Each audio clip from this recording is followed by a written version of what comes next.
সাকিবের standard Shakib maintain করে যাচ্ছে।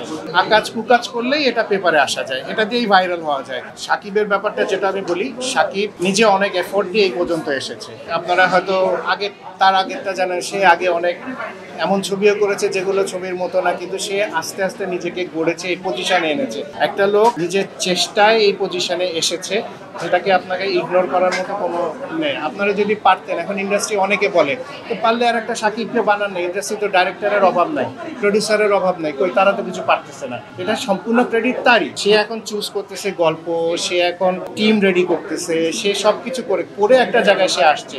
তো আসলে দিন, তাকে আসতে দিন। আর আমরা যদি ক্যাপাবিলিটি থাকে আমরা তাকে কম্পিট করে উঠি, সমস্যা নাই। আমি বললাম যেটা, সাকিবের স্ট্যান্ডার্ড সাকিব মেনটেন করে যাচ্ছে। স্ট্যান্ডার্ডটা এত উপরে উঠে গেছে যে বাকি আর কেউ ওকে ধরতে পারছে না, একটা।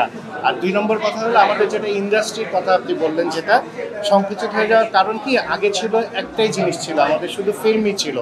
এখন হয়ে গেছে কি, ফিল্মের বাইরে আরও মানুষের এন্টারটেনিংয়ের অনেক জিনিস আছে।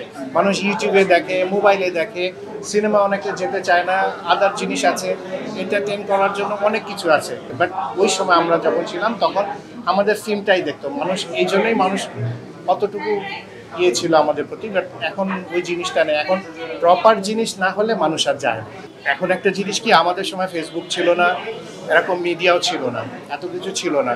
আমরা আমাদের কাজ করতাম, সেটা হার্ড ওয়ার্ক করতাম, পেপারে আসতো, সাংবাদিকরা আমাদেরকে হাইলাইট করতে বা কিছু। এখন হয়ে গেছে কি, কাজ করতে হয় না আপনাদের, এখন আকাজ কুকাজ করলেই এটা পেপারে আসা যায়, এটা দিয়েই ভাইরাল হওয়া যায়। নাম বলবো না, কী সব নাম এই ফেসবুকেতে অস্থির হয়ে যায় এদেরকে নিয়ে। কিন্তু এদেরকে নিয়ে আপনারা লেখেন, এদেরকে নিয়ে ফেসবুকে লেখে, মিডিয়া লেখে বলেই এরা ভাইরাল হয়। আর আমরা তো ভালো কাজ করতাম, করার কম্পিটিশন করতাম, কিন্তু তারপরে আমাদেরকে অনেক এফোর্ট দিতে হতো এই মিডিয়াতে আসার জন্য। আর এখন তো নিজেই ফেসবুক, নিজেই একটা ইউটিউব বানায়, নিজেই ক্যামেরা নিয়ে করে দিলে। আর যারা ফেসবুক চালায়, যারা ফেসবুকের অডিয়েন্স, এদের স্ট্যান্ডার্ড তো আপনারা বোঝেন, এদের কমেন্টস যেরকম, এদের মানে রুচি এরকম, এদের চাহিদাও এরকম, যার জন্য সবকিছু মিলেই জিনিসটা এরকম হয়ে গেছে।